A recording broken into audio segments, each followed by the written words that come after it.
Live to the nation, Thursday, 10 a.m. Hopefully on the Stanford Gould page. I see, honestly, this new Facebook setup on desktop drives me absolutely bonkers because I can never find what I want. But my phone's telling me I'm now live, so I think I'm okay. So, if you are joining us this morning, welcome. The usual drill applies. So if you're with us, down there somewhere in the bottom corner of your screen, there's a little blue thumbs up. You just press that, tell me you're here. And 3 people already with us, so that's great. If you're watching this on the catch up, same thing applies. So press the little blue thing, and hopefully we'll then know you're here.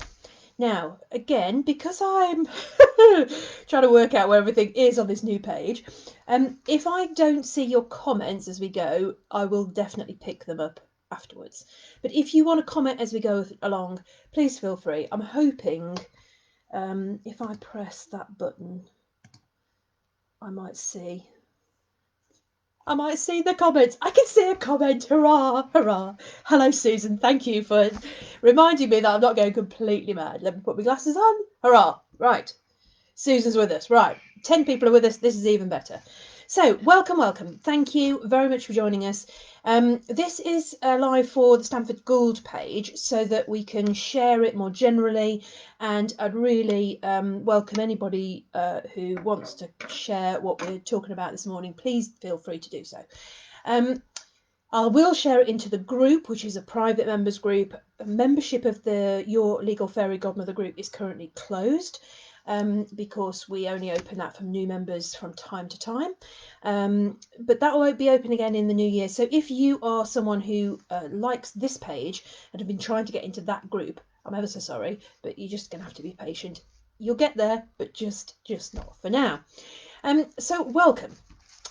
We generally achieve quite a few people on these missives because I hope we sort of try to unpack stuff that can be quite complex into something quite relatively simple. And that's what I'm going to try and do this morning around the question of settlements and doing a deal with someone who you're currently in a dispute with at this time of the year. Now, you may say, Heather, what the flip does this have to do with late November and very angry customers who are threatening, or rather more worryingly have already started court proceedings against us, threatening all hell and damnation because they want their cash. And I'm going to tell you that for 20 years prior to doing this job, or nearly 20 years, I know you'd never know, would you? 20 years, yeah, but I am that old.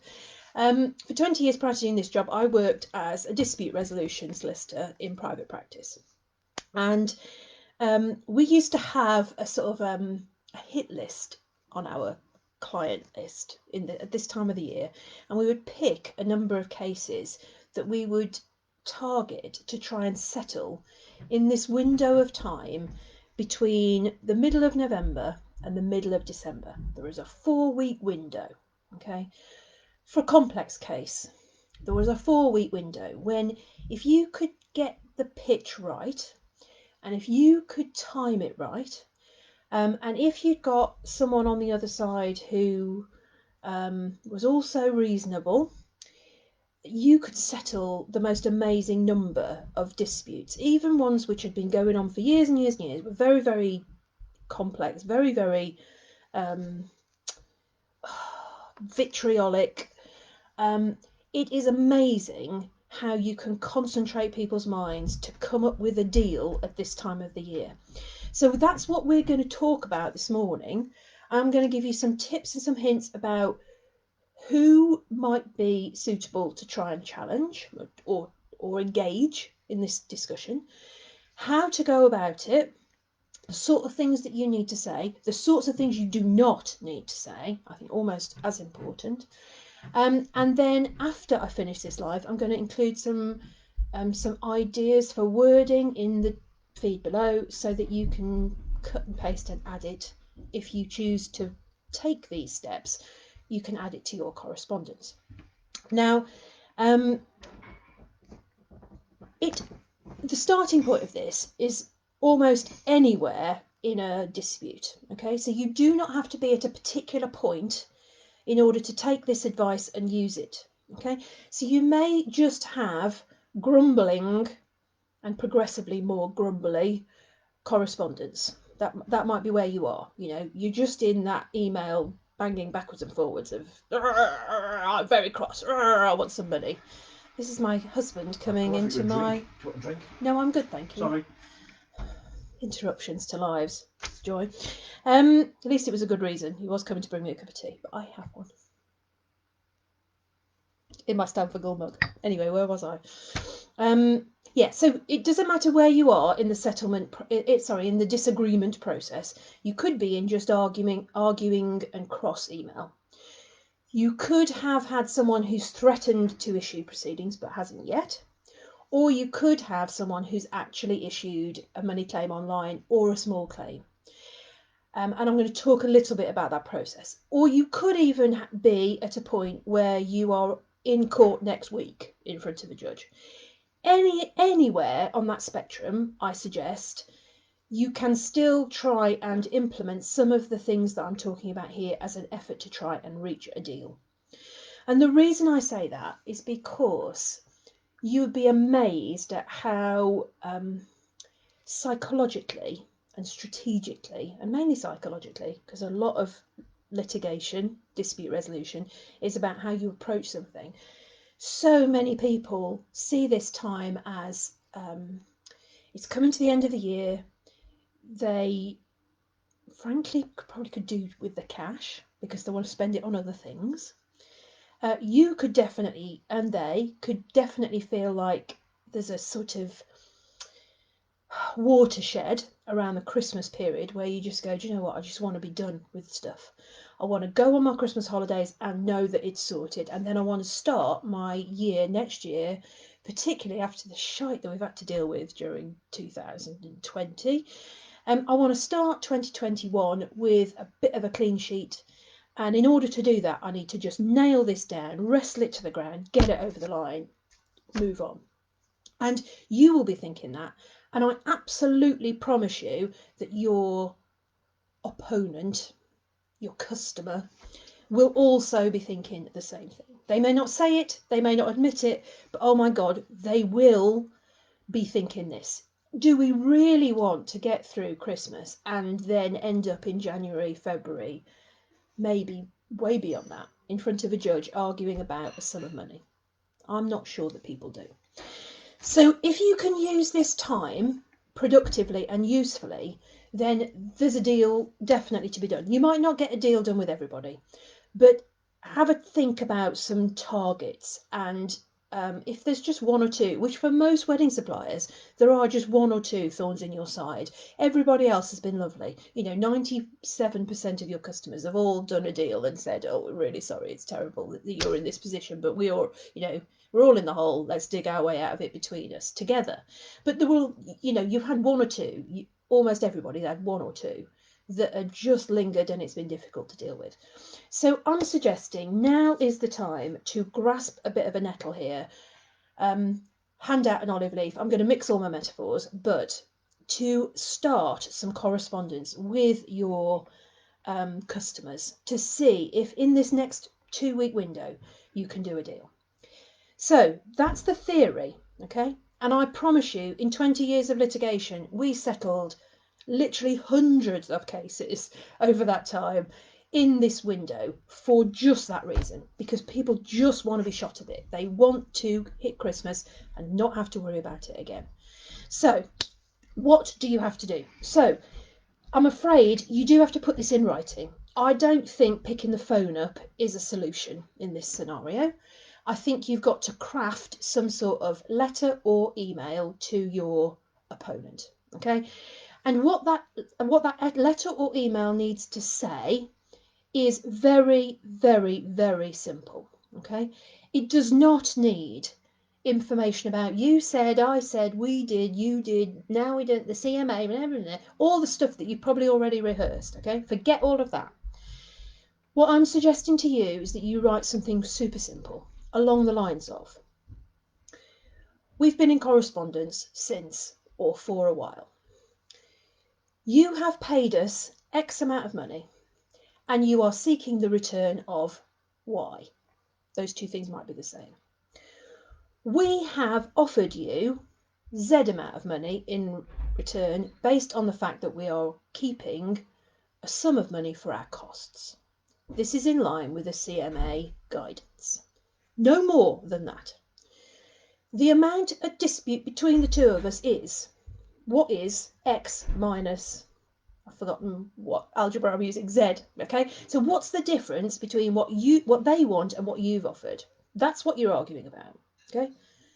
And I mean 3 sentences like that. You want, I've offered, the difference is. The next bit is, if you have already purchased the email templates from us, it will be familiar because it's in there, okay? So there's a paragraph in those email templates which talks about, we're not making any more proposals about this. We've sort of reached the end of that tether. We all need to concentrate on things that are really important, like our families, our health, trying to get into 2021 in one piece and moving through it in one piece. So you're going to use that paragraph as a starting point if you've got the template. If you haven't, I'll give you a little bit of a wording in the base, but you can also still buy the template online. But you're going to say something along the lines of, we need to move on with this because it's important that we try to do so in the interest of everyone, the broader interest of everyone. So here's our offer, okay? And then you set out what the offer is. Do you say, we'll give you half, we'll split the difference between us? You want 900 quid, we've offered you 300 quid, let's call it, it's make my maths difficult, 600 quid, and let's all just walk away. There is no logic or reasoning or methodology to the numbers that you pick. You might say we'll split the difference. You might say we'll give you another 100 quid to make you go away. You're just trying to horse trade a number between what they want and what you've offered. Okay? Do not justify it. Do not seek to set out how you've come to this number, why you're doing it. Just bang. This is the deal. Do you want to do it or not? Because we all need to move on. There will not be another one. This is what we're trying to do, is to get over the line now. That is the message, okay? The overall message here for you guys is less is more in this scenario. Do not say why. Do not attempt to justify. Just set out what your offer is. Then you may say when you're going to pay this, okay? So if a deal can be done now, I can send you this money by return. Send me your bank details, okay? You may already have the bank details, I don't know. But if you don't, give them something to do to make the money come into their account tomorrow or Monday, or we'll pay you in 7 days. That's the call to action for them to go, do you know what? 500 quid in my bank account might be quite nice at the moment. It might. That's the next bit you add in. And then again, if you've got the email templates, again in the bottom sections of those templates, you will see paragraphs that talk about the pre-action protocols and costs and challenges around costs. If you adapt some of those to say something along the lines of, all parties in a dispute are required to look at whether a deal can be done without the necessity of either issuing proceedings, if you're pre-issue, or actually going to court to argue this in front of the district judge. And we're making this proposal in that spirit to try and get there. And if you unreasonably refuse it, we will draw this correspondence to the attention of the judge if you progress. Now, That doesn't have lots of impact if you're in the small claims court, because there's really, really limited scope for a judge to order costs. But I think it helps you massively if, God forbid, you do get there, you can't do a deal, and you do end up in front of a judge, to be able to produce this. Okay, and I'll explain what you need to be able to do, what you need to have done to produce it later. And the final bit, and this is important, is that you might add a paragraph at the bottom which says something along the lines of, and again, I'll give you some wording for this in the feed, something along the lines of, this offer is made in the spirit of the Christmas season. I know this sounds trite, I know this sounds cheesy, but I'm telling you, this works, okay? We all want to move on with our lives and approach the new year with a clean slate. I really want you to think about whether this deal would allow us all to draw a line in the spirit of Christmas, whatever you want to call it, and move forward having parked this. Okay, that's your formula for this letter or this email, however you want to send it. I know, and as I said, I know it sounds cheesy, but I'm telling you, this stuff works. People get this email, they will be pissed off, they will rant and rave, they may email you back and go, oh fuck off. Oh, so that was a bit fruity even for me. I'm sorry. Oh, piss off. I don't want to deal with it. Okay, apologies for my language. I'm probably being a bit over animated, so apologies. But you know, I don't want to do any deal, and if that's the response you get back, so be it. You'll have lost nothing. You'll have made an offer.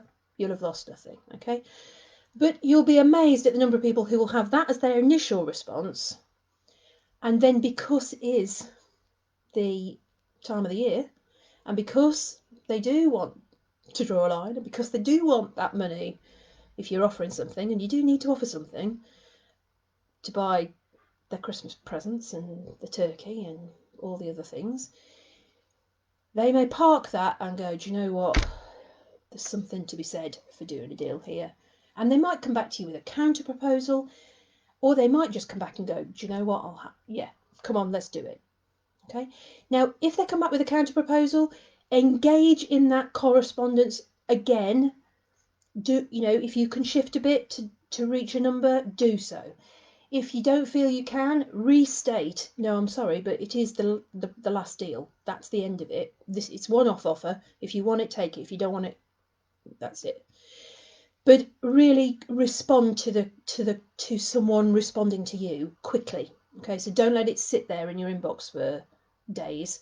Respond to it quickly, because these things have a momentum, and if you can start that discussion, you might well get there. Okay, now what I've described might happen over a period of days.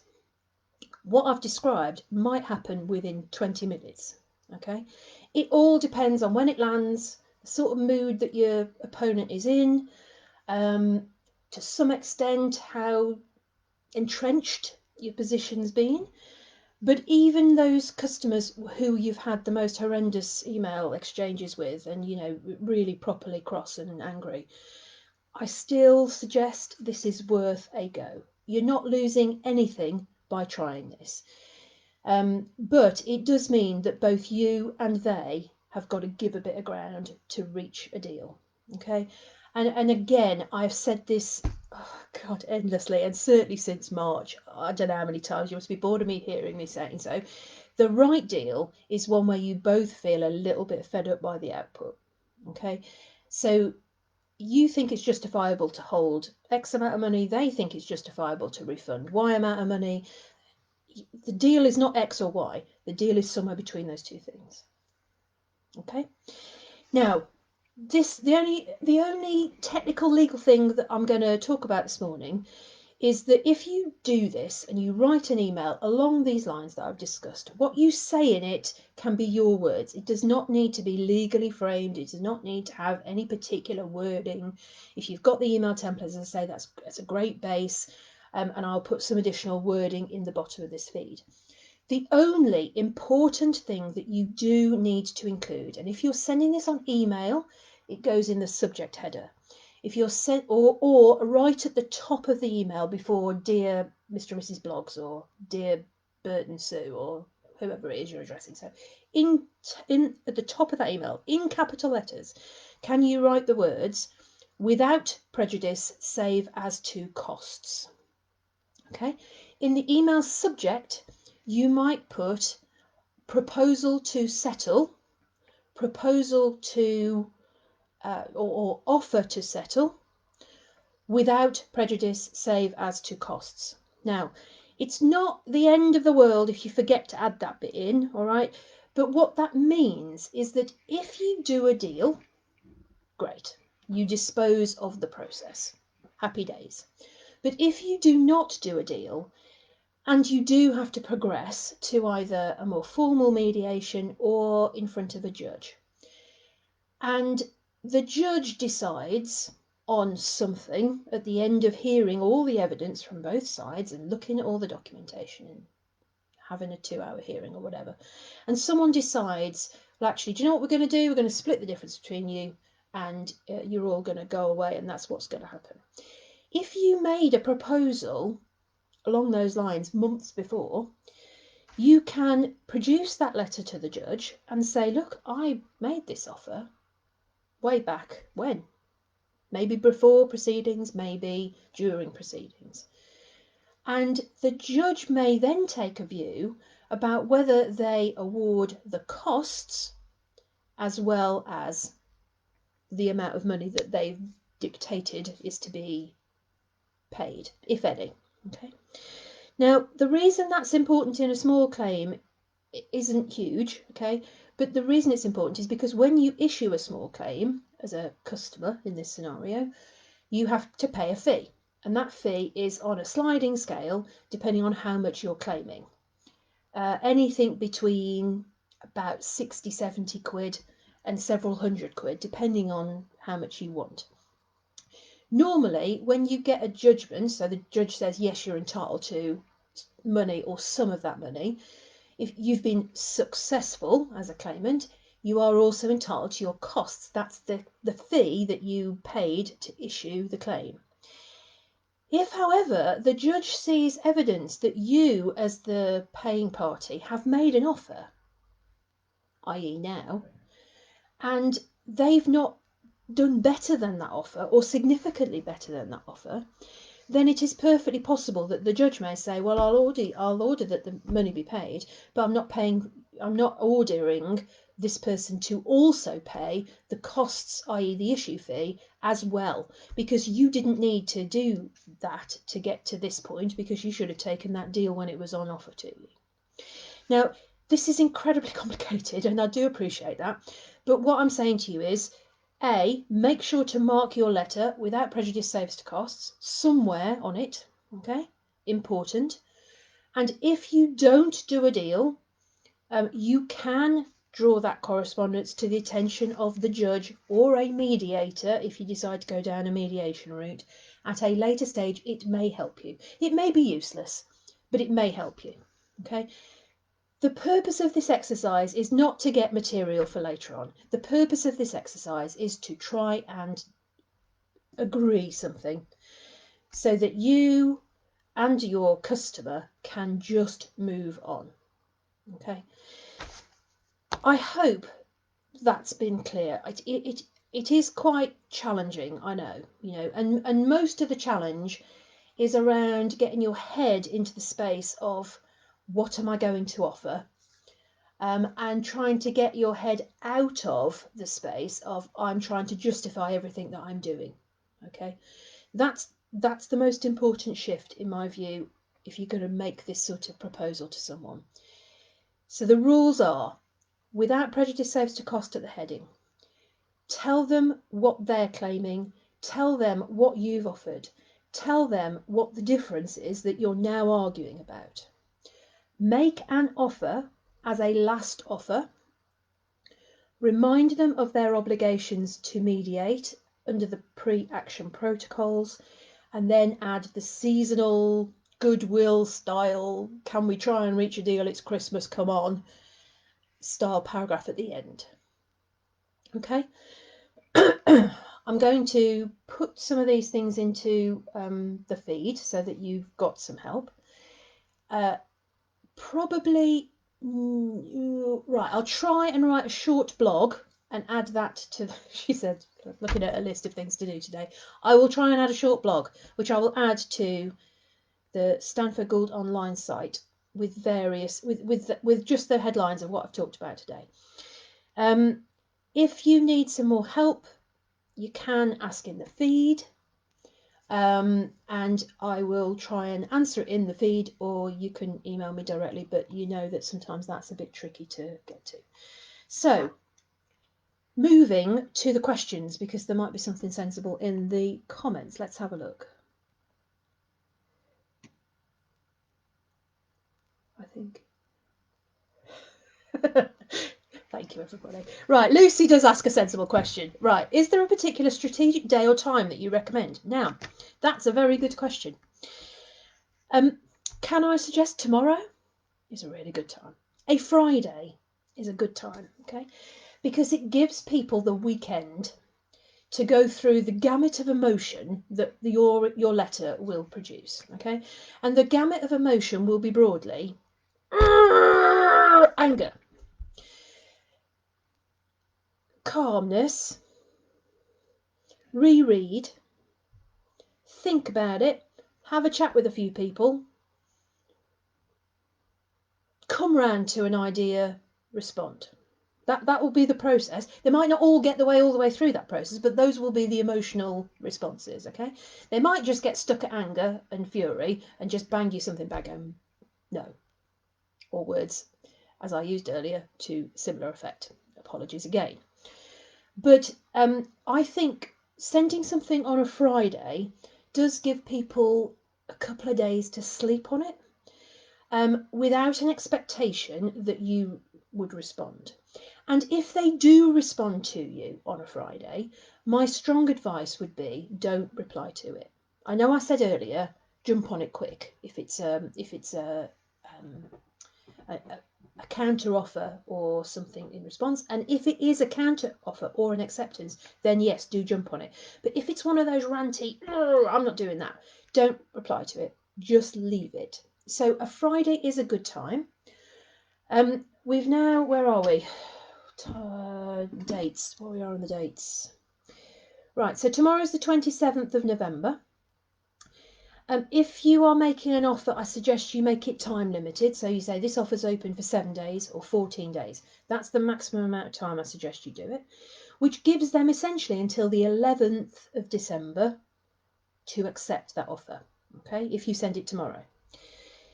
I think if you send an offer of this nature in the next 7 to 10 days, you've probably got enough time to do a deal.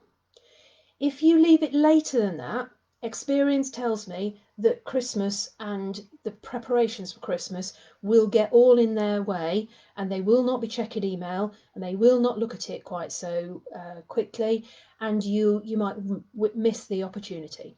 So my advice would be, if you're going to do this, do it in the next 2 working weeks.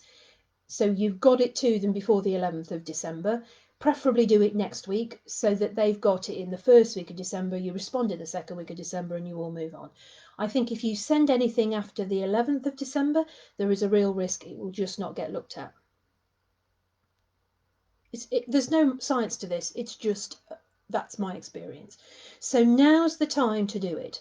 Leave it too late, people get distracted by the actual practical preparation of Christmas, and at the moment, you know, which bubble they're going to be in and who's travelling to Auntie Dorothy's and all that stuff that we're all thinking about. But, you know, the closer we get there, the more difficult it become. You have got the advantage, inverted commas, of it still being locked down until the 2nd of December, so no one theoretically is going anywhere, although we all know that that's not true. But, you know, there's a sort of lull at the moment before the lockdown lifts on the 2nd, 3rd, and people can go about doing their stuff. So my advice would be, it's now until Wednesday next week. Get it started. Get it started. Right.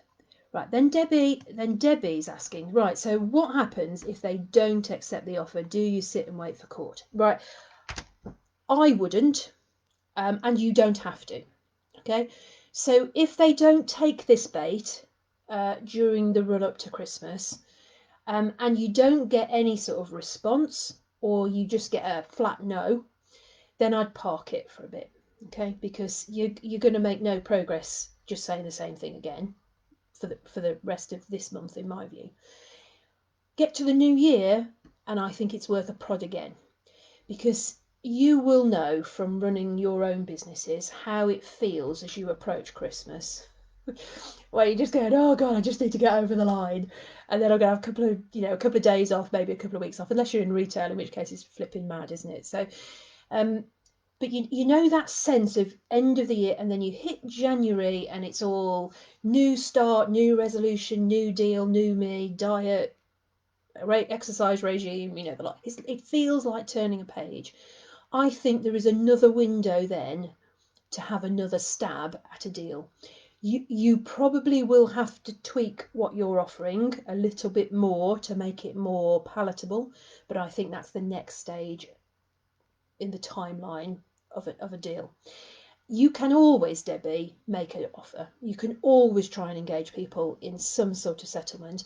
And if you haven't watched the video that I did with Chris Adams, the mediator, which is on the page earlier and is on my YouTube channel, mediation is a more formal version of what I've described this morning, and that's always available. I've known trials not start on Monday because on the Thursday before, the parties agreed they would have a mediation instead. And everybody was up and geared and ready to go, and we just didn't start the trial, we had a mediation instead. So there's no end point where you go, it's not worth it, it's just not worth it anymore, I'm just not going to bother.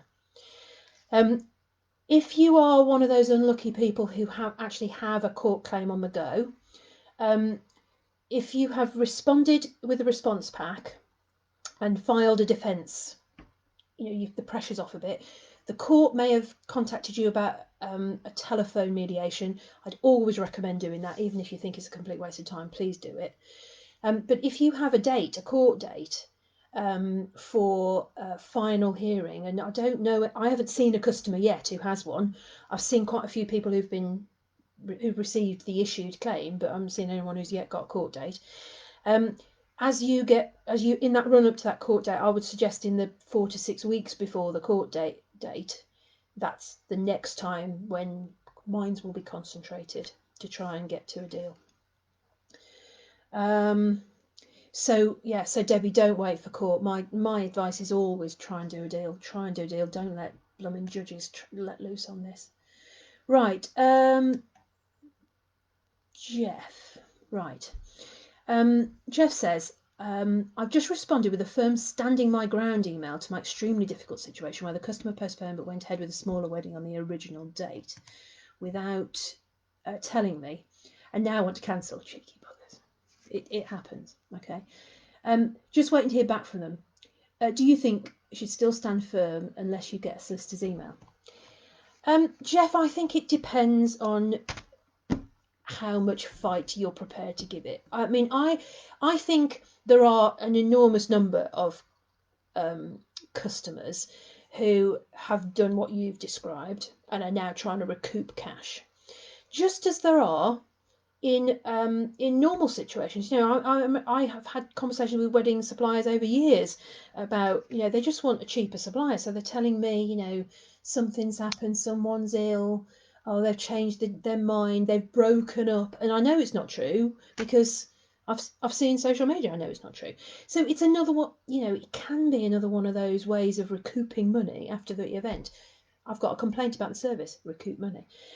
So I think stand firm.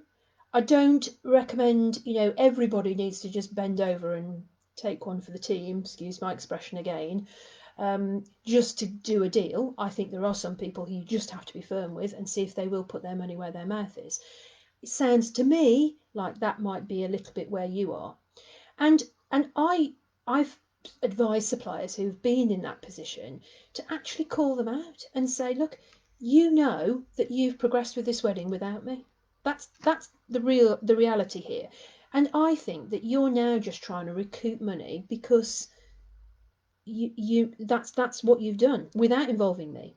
And I understand that, but I'm sorry, you're not having money back when contractually we had a deal, and that's what my terms allow me to do. So good luck with that one, Jeff, because it's a tough one. It is a tough one. Right. Right. Lucy makes the valid point. We could be in another lockdown by January. Yeah. Yeah, because we've all gone a bit mental between the 23rd and the 30th of December. That's true. So that might be another time to open up a discussion. But don't bank on that. This is the time to do this exercise. This Christmas cheer, let's try and do a deal thing. It's offered to you sort of obviously once a year, because we only have Christmas once a year.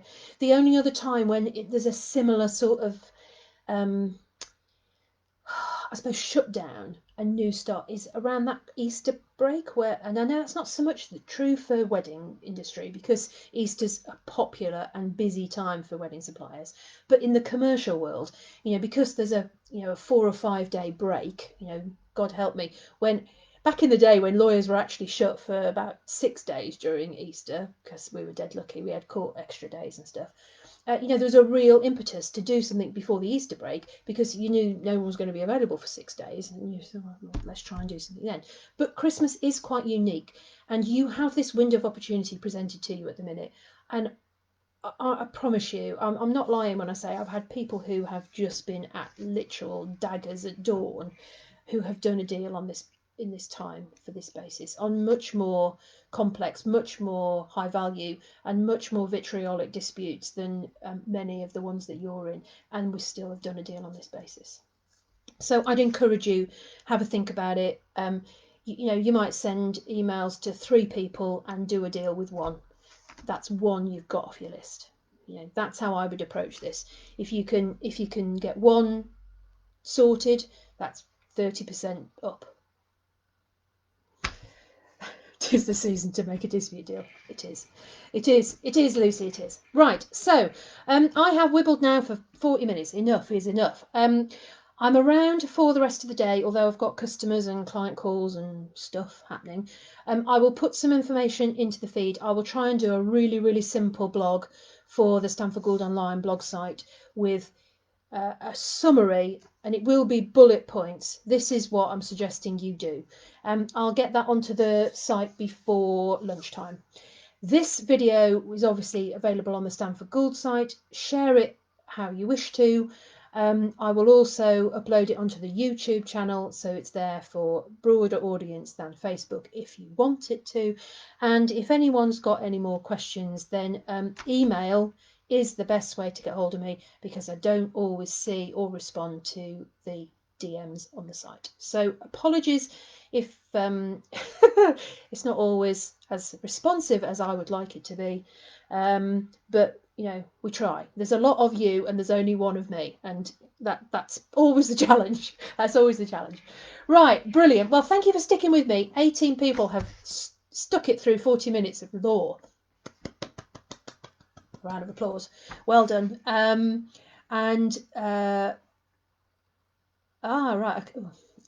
one last point. Melanie says, I have the parents of a couple that will not budge for life, no money. Right.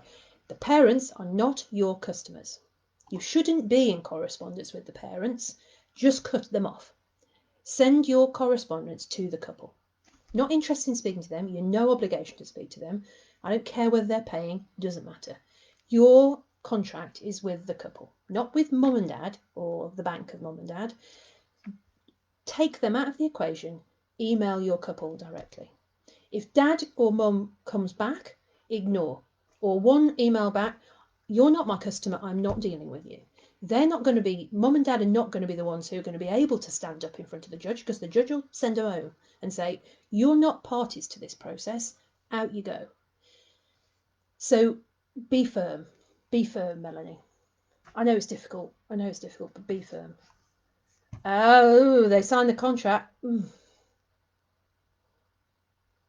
That's problematic. Never, ever, ever get anybody else to sign the contract except the couple you're dealing with. Right, well then you're going to have to deal with them. They're the people you're going to have to do the deal with. Not good.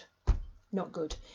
If that's a good message, actually, I suppose, sorry, Melanie, I'm going to use you as a great example of how not to do anything. If you have a couple whose parents or someone else is funding their wedding, I don't care what their arrangements are. You should not care what their arrangements are. Your customer are the couple. They may be paid by someone else. It doesn't matter. The couple are the people that you sign your terms who agree. They're the people you're delivering the service to. If the mum and dad want to pay, that's up to them. If they want an invoice that says that they pay, you can do that. But you still say to Mr. and Mrs.